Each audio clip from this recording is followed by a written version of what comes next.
یہ جو شعبان المعظم کا مہینہ ہے، اس میں ہمارے آقا اور مولا علیہ السلام یہ چاند طلوع ہوتے ہی نفلی روزے رکھنا شروع کر دیتے تھے.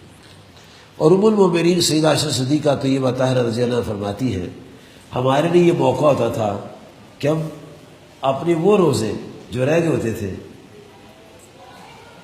ہم اس مہینے پورے کر لیتے تھے. آپ بھی روزے رکھتے تھے اور آپ بھی روزے رکھتے تھے. اور آپ فرماتی ہیں، صحابہ کرام فرماتے ہیں، جناب انس فرماتے ہیں، عبداللہ بن عمر فرماتے ہیں، ابو سعید خدری فرماتے ہیں، کئی صحابہ فرماتے ہیں کہ آقا کریم صلی اللہ علیہ وسلم مسلسل روزے رکھتے رہتے تھے. ایسے لگتا تھا کہ اب افطاری ہوگی نہیں. اور یہاں تک کہ آپ صلی اللہ علیہ وسلم رمضان اور شعبان کے روزے ساتھ میں لا لیتے تھے. کبھی ایسے بھی ہوتا تھا کہ ایک چھوڑ بھی دیتے تھے، کبھی ایسے بھی ہوتا تھا کہ 15 کے بعد ہی رکھتے تھے. مختلف روایات آتی ہیں.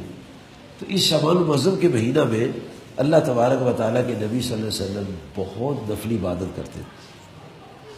اور حضور پاک کا یہ فرمان ہے، آقا کریم علیہ السلام فرماتے ہیں، جناب حضرت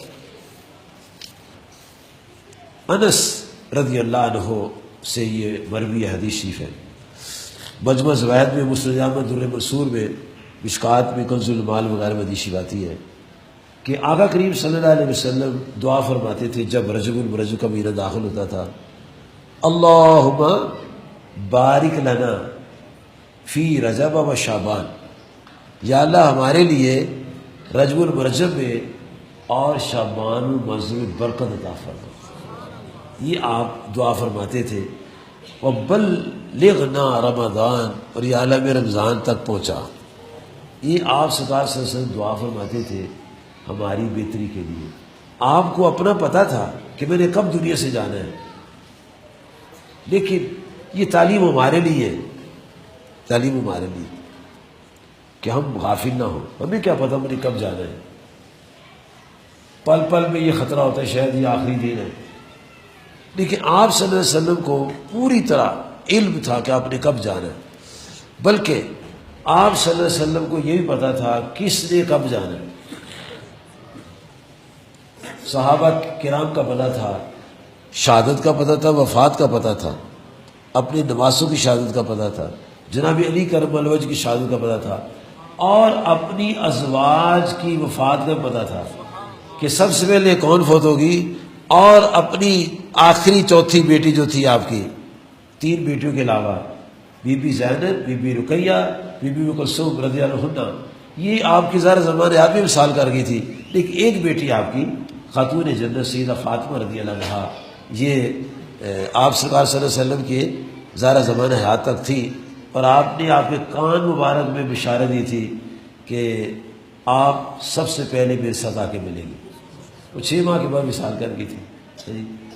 تو آپ صلی اللہ علیہ وسلم کو اپنا بھی پتہ تھا، صحابہ کا بھی پتہ تھا کس دور میں کیا ہو. ہر چیز کا اللہ نے علم دیا ہوا تھا. ہمیں نہیں پتہ. یہ دعائیں ہمارے لیے ہیں، یہ دعائیں ہمارے لیے ہیں کہ ہمیں سکھایا گیا ہے کہ تم دعا کرا کرو، اللہم بارک لنا فی رجب و شعبان، یا اللہ ہمارے لیے رجب میں اور شعبان برکت عطا فرما. اب رجب تو چلا گیا نا، اب شعبان آ گیا، یا اللہ ہماری شعبان میں برکت عطا فرما.